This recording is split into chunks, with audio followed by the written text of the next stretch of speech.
को लेकर झगड़ा हो गया तो बिलियों ने जिम्मेदारी दी बंदर को कि लो भाई आप हमारी रोटियों का बंटवारा कर दो। बंदर ने कहा ठीक है लिया। बंदर ने तराजू उठाई, कुछ रोटी एक तरफ रखी, कुछ एक तरफ रखी। अब वो कौन सा बहुत तराजू तोलने वाला, तो उसने देखा इधर तराजू नीचे हो गई है तो तराजू से इधर से तोड़कर उसने कुछ रोटी खा ली। फिर उसने देखा कितने पैसे का बताओ, जोर से बताओ। 48,20,000 करोड़ का बजट है। कितना का? कितनी जीरो होती है पता है? 48,20,000 करोड़। और उसमें से आपको क्या मिला है पता है आपको? उसमें से मिला आपको 26,000 करोड़ रुपए। कितना?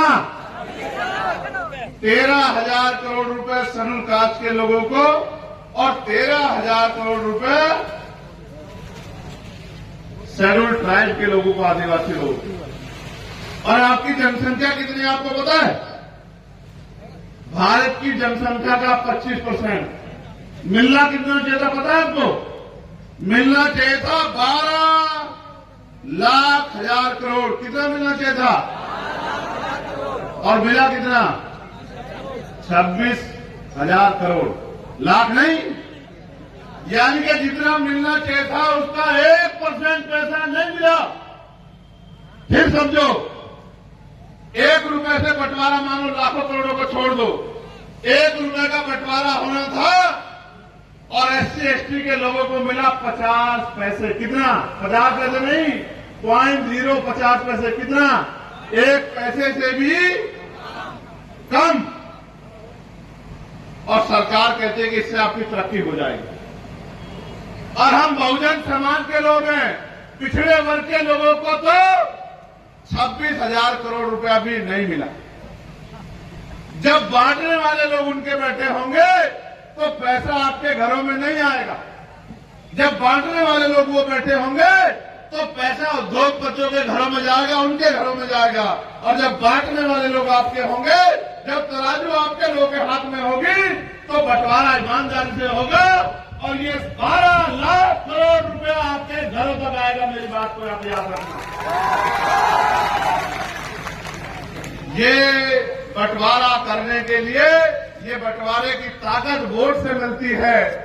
अगर आप वोट की ताकत चंद्रशेखर आजाद समाज पार्टी को दोगे तो ये बंटवारा करने की ताकत हमारे हाथ में आएगी। और आपको लगता है जब बंटवारा करने की ताकत उत्तर प्रदेश में हमारे हाथ में होगी तो क्या आपका हाथ खाली रह जाएगा?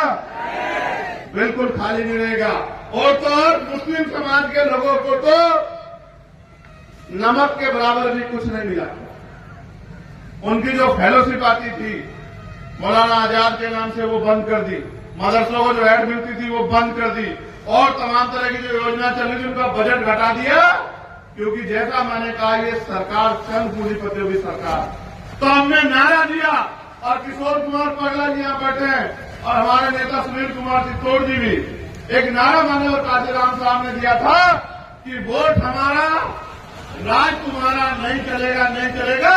और इस बार बजट में हमने नारा दिया कि वोट हमारा और नोट तुम्हारा। ये भी अभी देश में नहीं चलेगा, नहीं चलेगा। हवा गवाही दे रही है कि कचहरी में हवा ये हवा गवाही दे रही है, मौसम गवाही दे रहा है कि आपका मौसम बदलने वाला है। कुर्सियों की पेटियां जरा बांध लीजिए। और ये हवा गवाही दे रही है कि अब हवा उत्तर प्रदेश में गरीबों की चलने वाली है, कमजोरों की चलने वाली है, बहुजन समाज के लोगों की चलने वाली है।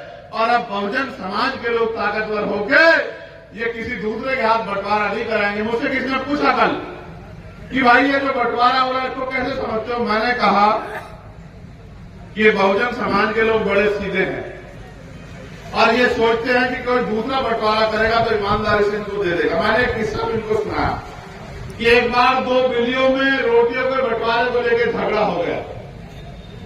तो बिलियों ने जिम्मेदारी दी बंदर को कि लो भाई आप हमारी रोटियों का बंटवारा कर दो। बंदर ने कहा ठीक है लिया। बंदर ने तराजू उठाई, कुछ रोटी एक तरफ रखी, कुछ एक तरफ रखी।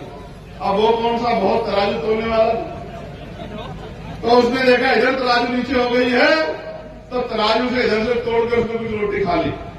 फिर उसने देखा कि इधर की तराजू नीचे हो गई है, तो इधर से तोड़ के कुछ रोटी खा ली। ऐसे ही करते करते एक ऐसा समय आया कि सारी रोटी जो है वो बंदर साथ खा गए और बिल्लियां आपस में झगड़ा करती रहेगी। बहुजन समाज के लोगों, जितना जल्दी हो सके एकजुट हो जाओ, क्योंकि आने वाले कल में जिस तरह से सरकारी स्कूल बंद हो रहे हैं और बड़े बड़े प्राइवेट स्कूल खुल रहे हैं, ना तो गरीब का बच्चा पढ़ पाएगा।